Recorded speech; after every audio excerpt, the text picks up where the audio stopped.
Ich arbeite in einer Klappfabrik. Da kommt mein Chef und sagt, sind Sie beschäftigt? Sag ich, nö, nö, nö.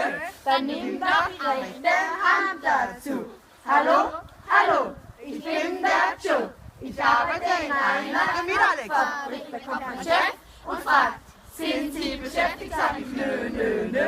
Dann nimm doch das rechte Bein dazu.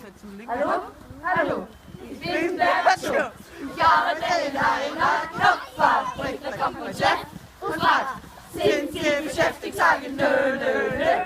Dann nimm doch die linke Hand dazu. Hallo, hallo, ich bin der Joe. Ich arbeite in einer Knopffabrik. Da kommt mein Chef und fragt, sind Sie beschäftigt? Sag ich, nö, nö, nö. Dann nimm doch das linke Bein dazu. Hallo,